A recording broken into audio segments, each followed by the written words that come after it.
What's up, everybody? It's Andrew from the Jaguar Podcast, and today I will be having a discussion with Jacksonville Jaguars tight end Dan Arnold.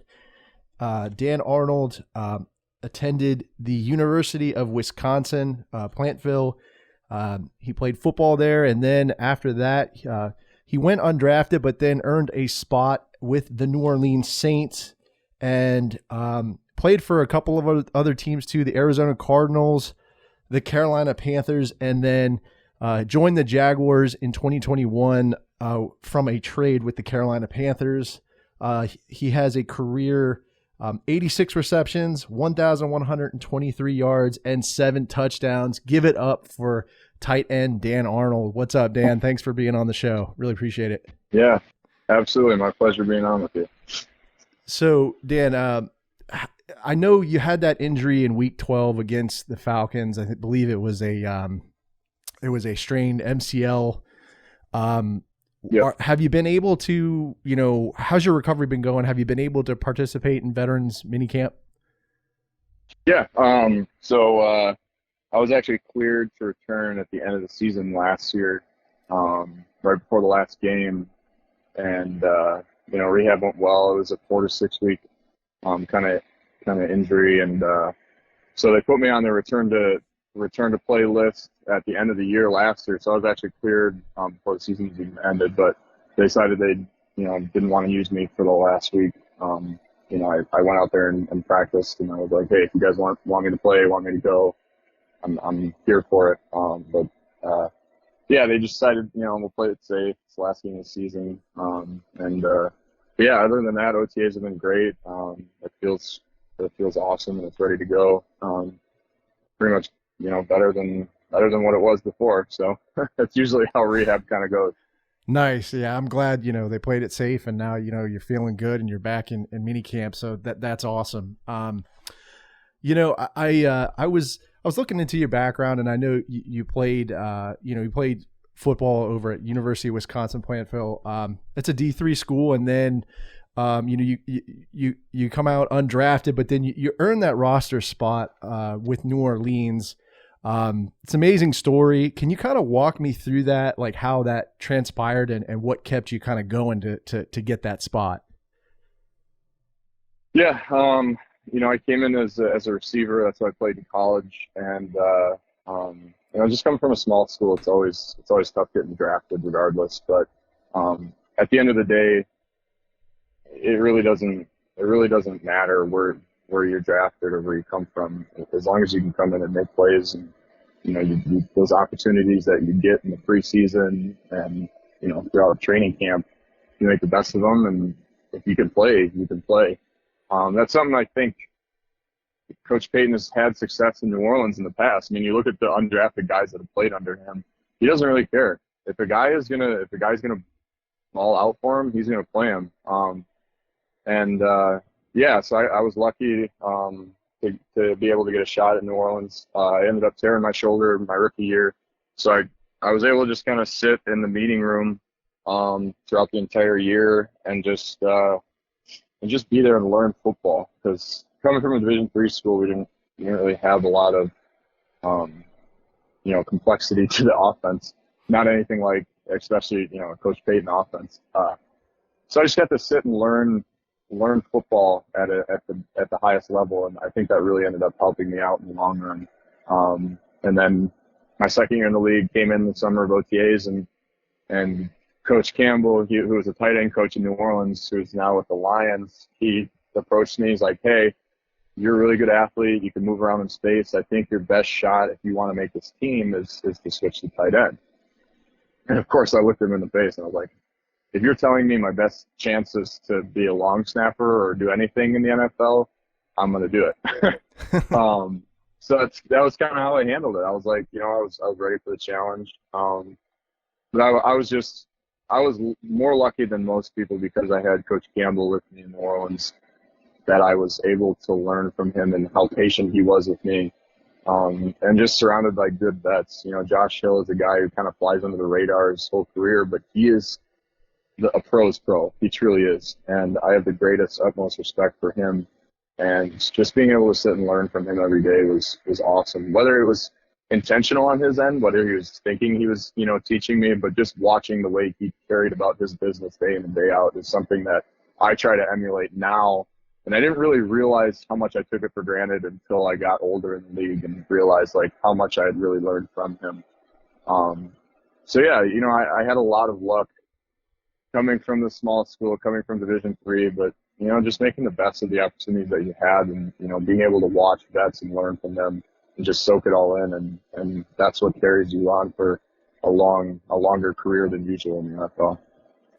And I was doing a little bit of research on you, and I know that I found that you were a 2-sport athlete, right? I mean, you did track and field too for Wisconsin Platteville. Yeah, I ran hurdles after my freshman year. I didn't run track, and then my sophomore year, I was like, you know what, I really need to change of pace.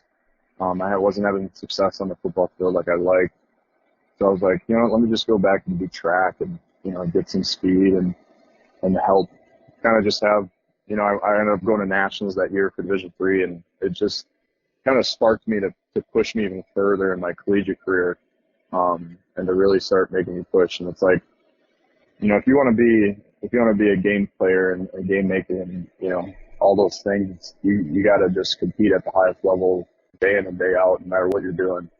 So I really, really appreciate doing track because it got me back to that mindset where I could just be a competitor, and just kick ass no matter where I'm at. Nice. I mean, that's really impressive, man, being a 2-sport athlete and then, making your way into the NFL. I mean, it's really impressive. Coach Campbell too. I mean, I've watched some player interviews. They just have the utmost respect for him. And, he's leading the charge over in Detroit, who I believe the Jags will be playing. So you'll be able to talk to him after the game, right? Oh yeah, absolutely. Yeah. You played for some great coach. I mean, you mentioned Sean Payton, Super Bowl winning coach, and now you have Doug Peterson, who's also a Super Bowl winning coach. You'll be playing for 2 Super Bowl winning coaches. That's pretty crazy. Are you excited? Yeah, absolutely. I think the coolest thing is you see the change of like mentality as soon as we got in day one of OTAs, and how much it just felt, the atmosphere was like, we kind of weathered the storm last year. Obviously things didn't go the way we wanted them to go.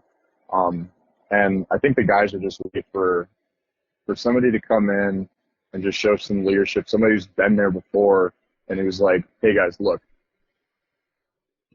I watched tape of you guys last year, and you guys competed your ass off. And that's pretty much what Doug said. It was like, I'm going to help get you there, and I'm going to do everything in my power because my job is to make you guys successful. And I think from that moment on, right at that first meeting that we had with them, everybody was like, all right, it's go time.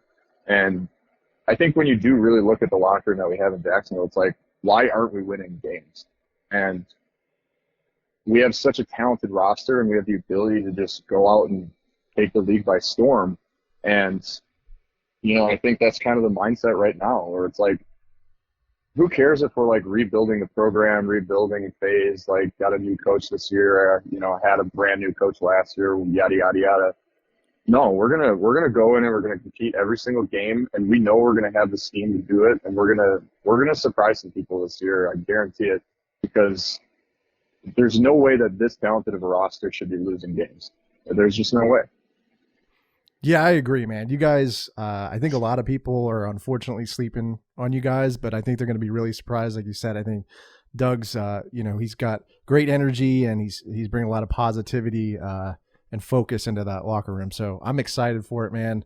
I wanted to talk a little bit about, New Orleans again. When you were playing there, you worked with Drew Brees, obviously amazing quarterback, amazing talent. What was it like working with him, and what did you learn from him? Yeah, I think the biggest thing that you look back and when you see Drew on a day-to-day basis in the facility is just his preparation, and what it took to be successful week in and week out, and always be winning those games that came down to one possession.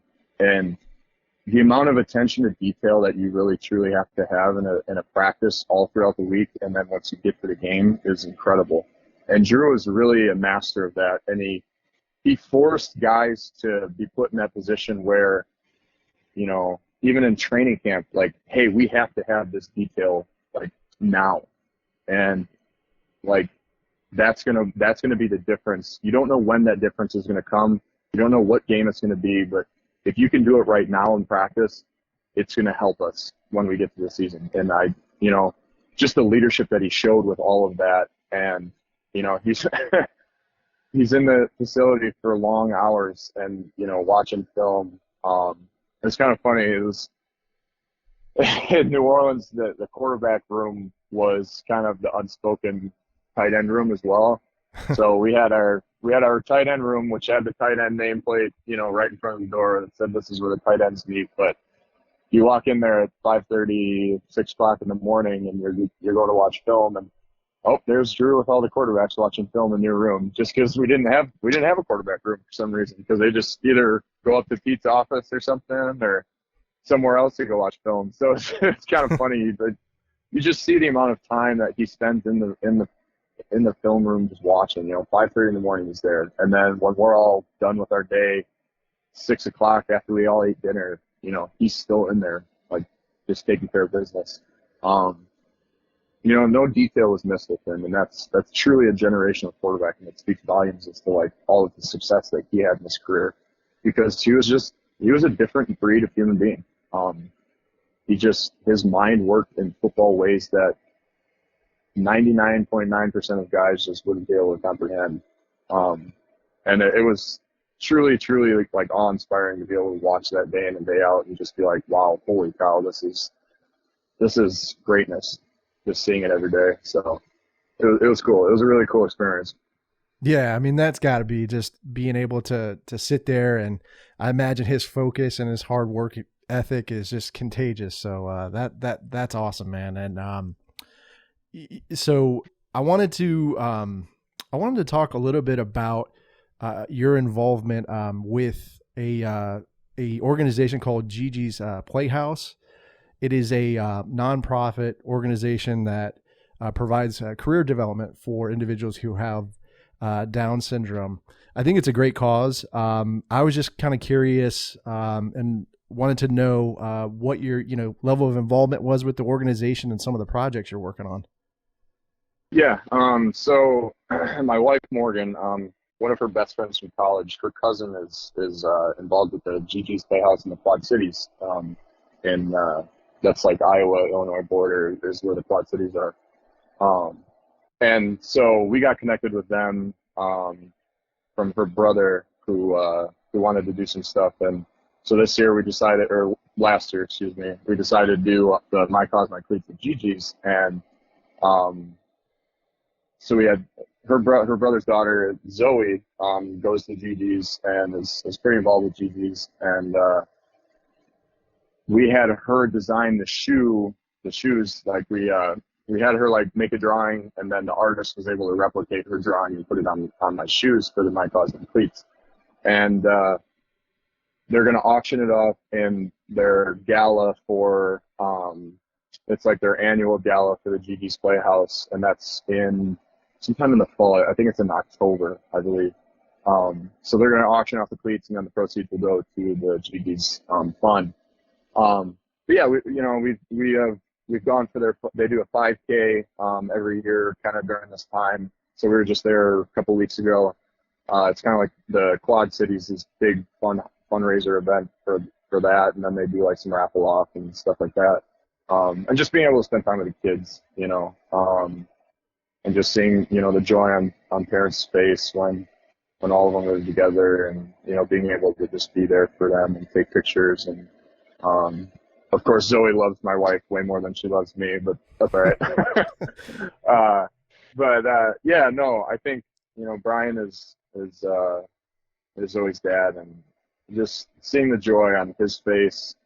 And when we had talked about this whole idea of having her design the cleats, it was just the way that it impacted him is something that's it's so cool that I'm in the position because I'm playing in the NFL and I have the grace to play in the NFL that I can give back in that way and really affect people's lives for the better. It's something that's you never get tired of being able to do that for somebody, and you never get bored of it.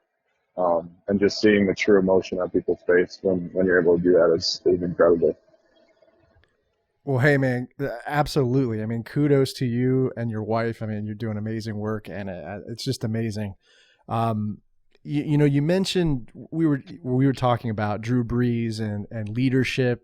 It kind of made me think of Trevor Lawrence, and you guys had a really good connection last year. There were some great games there in Cincinnati, Indianapolis, um, Miami, to name a few. And I was just kind of curious. Do you see, based off of last season, do you see a bright future for Trevor Lawrence in Jacksonville? Yeah, absolutely. You talk about those guys, that have that attention to detail and that preparation.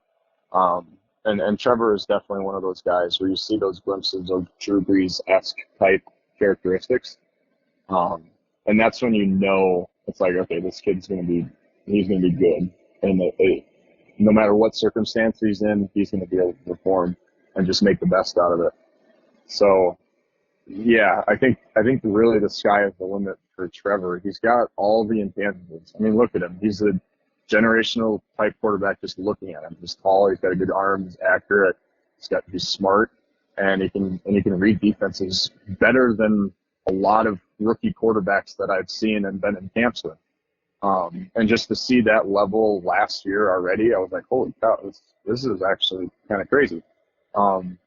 He's sitting in meetings talking with the line, like, hey, this is what I'm going to do with the protection here because, we're seeing, a slot nickel pressure from this side. So I'm going to do this when we have this look.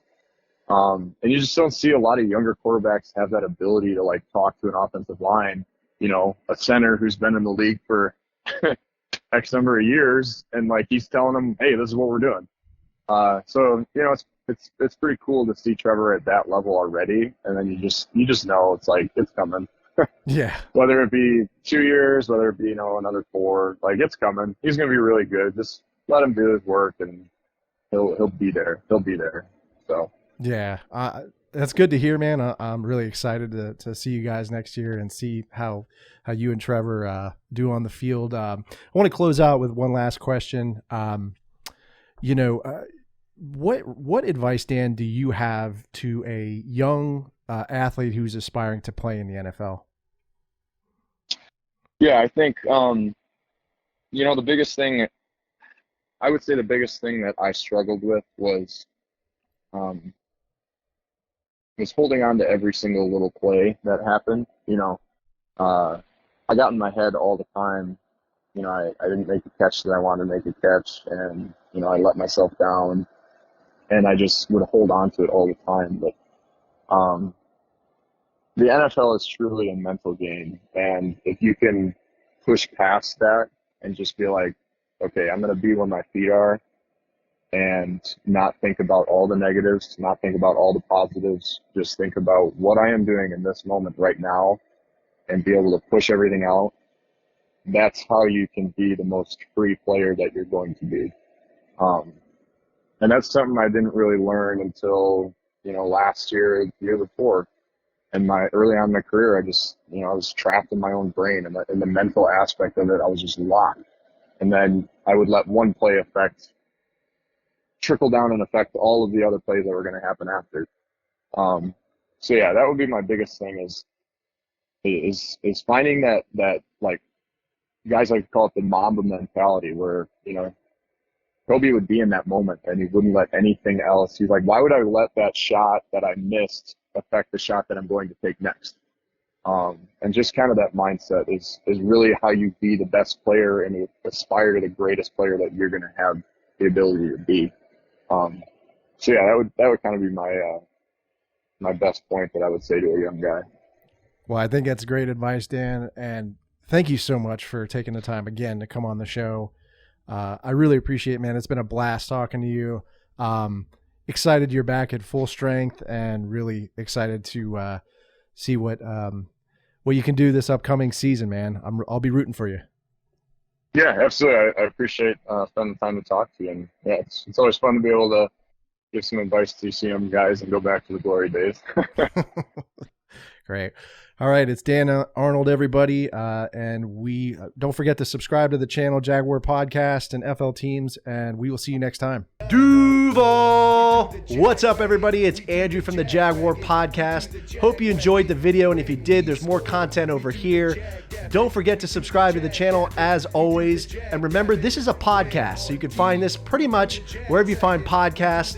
There I'll be doing interviews of current and former Jaguars players, including Joe Schobert, DeJuan Smoot, Shaq Quarterman, etc. And I also do interviews of former Jaguars players, including Natron Means, Jimmy Smith, Tom McManus, etc. So be sure to check out the podcast, subscribe to it, stay safe, stay sane, stay healthy, go Jags, and I'll see you next time.